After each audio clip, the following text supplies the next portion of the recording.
Every legacy is different, but every legacy can be great. My dream was to leave a mark in bodybuilding, to become a champion who would always be remembered. It took sweat, it took sacrifice and pain, but ultimately it led to triumph.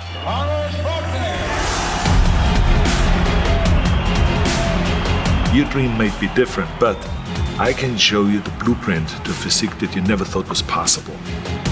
I'm Arnold Schwarzenegger, and I created my legacy. It's time to leave yours.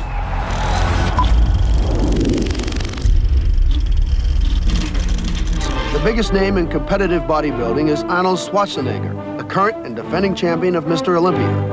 28 years old, 6'2", 240 pounds, Arnold has held the title for the past 5 consecutive years, in addition to being Mr. Universe 5 times part of the world. The most important thing is that you have a vision, that you have a goal.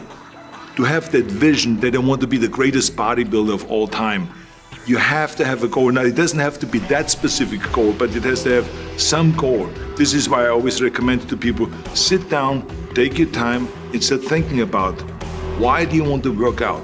And then it can't be as crazy as it is. It could be, I want to impress girls. If that's your goal, so be it, but it motivates you.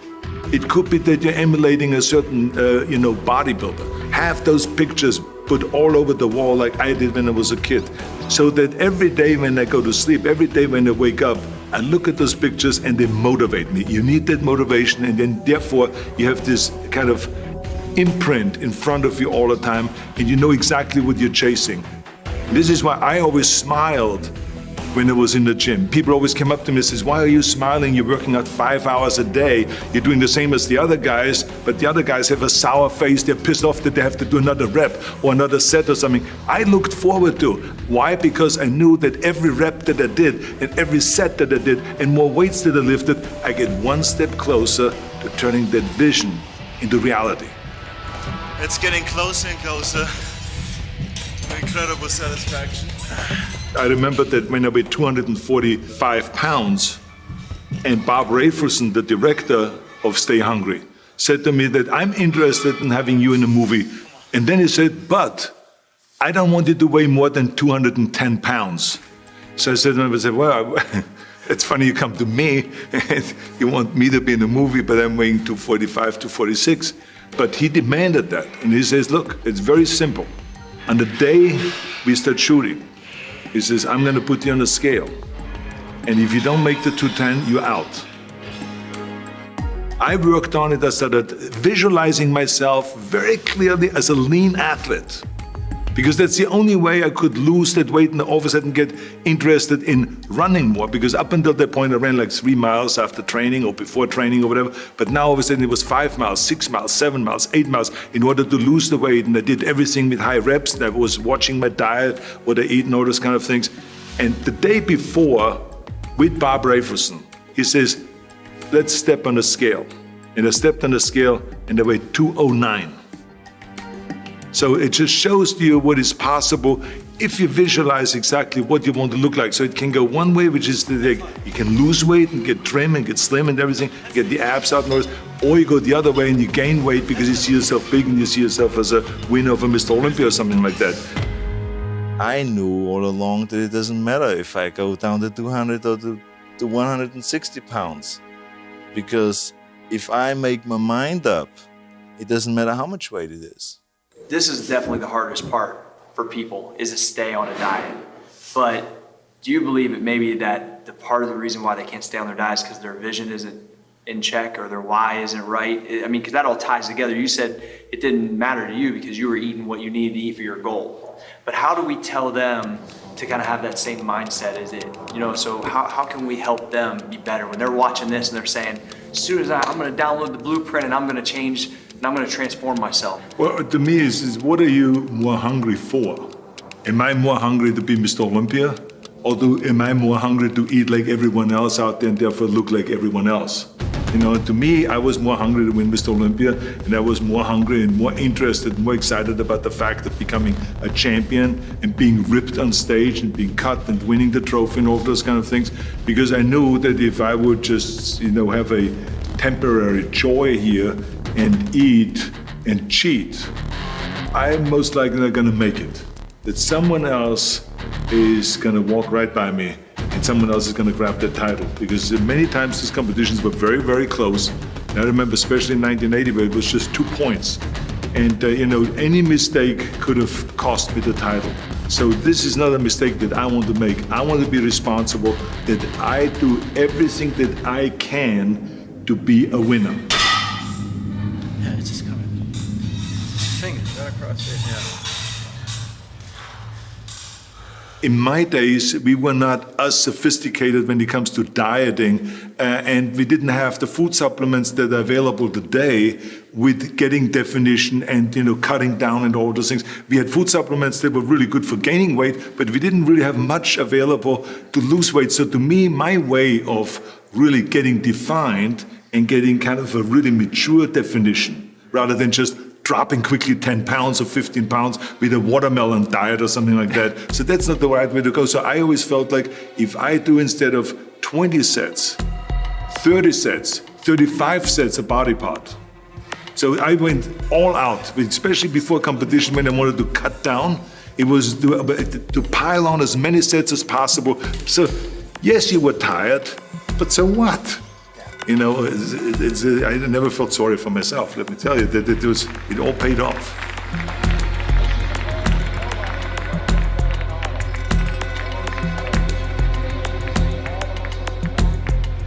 Well, for me, the most important thing always is to have a deadline. When I, for instance, had a competition, and let's say the competition was in the middle of September, and it was now beginning of summer, so there was no more time to screw around. So there was the time now to get going on a diet, to get going with the training, to not slack off at all, because there was a deadline there. The day of the competition, I had to be in the best shape possible.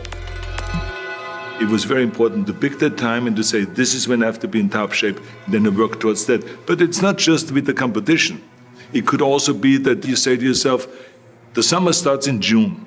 I'm gonna go to the beach in June, and at that time, I want to be in great shape. So that creates an urgency that makes you really start training hard and taking it seriously. Because if you don't have a specific plan, then you wander around. I mean, you can have the best ship or the best plane in the world, but if you don't have a specific goal where you want to go and when you want to get there, you just drift around and you never get anywhere. I feel the best right here in this area.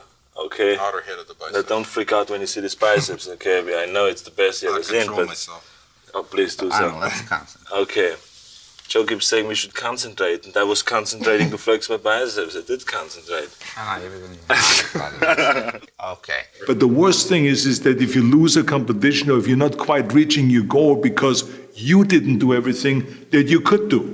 And this is why I say to people, I said, you know, think about that twice, you know, before you grab something else.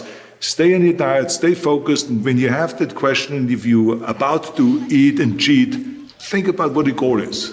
And does this screw up now, or this need to having some fattening food, is this gonna help you? But the key thing again is have the clear vision. Because then you never go to the gym and you say, today I feel down a little bit, I don't know what it is all about, I don't know my life, I'm confused. No, because that means that you haven't even set up your training partner. The training partner was always responsible to challenge you at all times. So that was the thing. Kind of in a fun way, but I mean, there was challenge there so that you don't slack off, so you don't give yourself a break. Franco Colombo, who was my training partner, was responsible if I just blinked, that he said, well, let's pump up the day. The day I challenge you to a bench press competition. Let's see if you can beat a 180-pound little guy. Let's see, and he would know how to push the buttons, because that's what the responsibility of a training partner is. So whenever people say, how can you be successful in bodybuilding or in lifting or in sports or in this, that, I always believe 100% in a training partner. We had a habit of after we trained at Gold's Gym that we would go and all go and have lunch together. but we would watch each other. Yes, people would have steak and a hamburger patty and all this, but if someone had the bread with a hamburger patty, we would bust them right then and there. So we were helping each other. Again, this is the responsibility, I think, of a training partner, that you help each other, even though you may compete against each other. You're known for being one of the most intense individuals in the gym. Did that fire just click on when you walked in the gym every day, or did it take a few sets to get to that point, or were you ready to rock as soon as you walked in the door? Because I was so enthusiastic about achieving my vision and winning one championship after the next, there was always excitement and enthusiasm there. So when I went into the gym, I put my gym bag down and I immediately attacked the weights. Right away, warm-up set, then the next weight up, boom, boom, all the way to the top until you just can't do it. And supersetting, everything was always supersetting, and 3 pumped sets and 4 sets in a row, 5 sets in a row. So it changed on what exercise we did. One of the things that you made popular was the supersets and tri-setting, and surprisingly enough, there's a lot of kids in the gym nowadays that don't even do those things. So what makes the difference in the workout when you add those variables? I mean, it makes the pump completely different, correct? Well, it makes the pump completely different, but it also the muscle responds differently if you do a pushing exercise and a pulling exercise. Let's say, for instance, with bench press and with chin-ups. So it worked much better when we did a set of bench press, and immediately after that went to the chin-up bar and did a set of chin-ups. You get more definition and muscle separation by doing that. So it really worked well. And sometimes we even not just did a superset, but we did 3-4 sets. Because remember, the body doesn't really respond to the same thing over and over.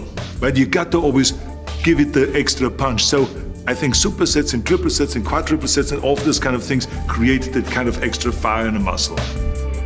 Talk about when somebody's training, what should they be thinking about when they're working that muscle, how they should be squeezing, and should they be paying more attention than they probably are? I think the biggest mistake is that you go to the gym and you go through the motion, but you don't really have your mind inside the muscle. So when you do a bicep curl, I can't just stand there like this. Yeah, you can. I've seen the guys training with me also 4 hours a day, 5 hours a day. But they look like shit. And why did they look like shit? Is because they didn't concentrate. They did the same exercise, but they stood like this and then they looked sideways, kind of like they were bored, because they didn't even know why they were training, that they were not inside the bicep. I tell you, you got to be inside the muscle.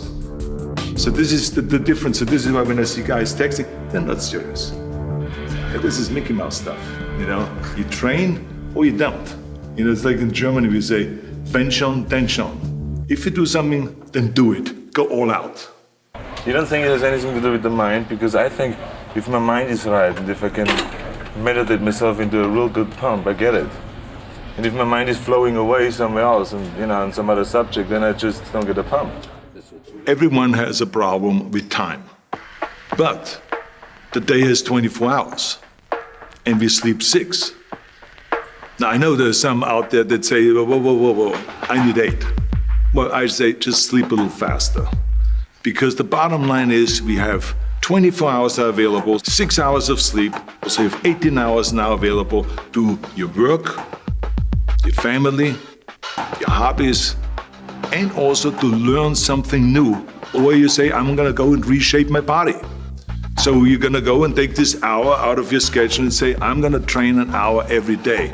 So this is, for most people, a huge challenge, but it is totally doable, I can tell them, because the kind of things that I did when I came to this country, I mean, I went to school, I was working in construction, I was working out my 5 hours a day, I was taking acting classes from 8 o'clock at night to 12 midnight, I was doing all of those things. I wanted to make sure that I don't waste 1 single hour. Don't give me this thing, I have a difficult time with the time and I don't have time for this and I don't have that. You have time, you make the time. When the President of the United States has time to work out, when the Pope has time to work out, then you have time to work out. The goal is to have a perfect body, a perfect developed body. You have to go on forever. Move to my house and you'll see one. You have to go on forever.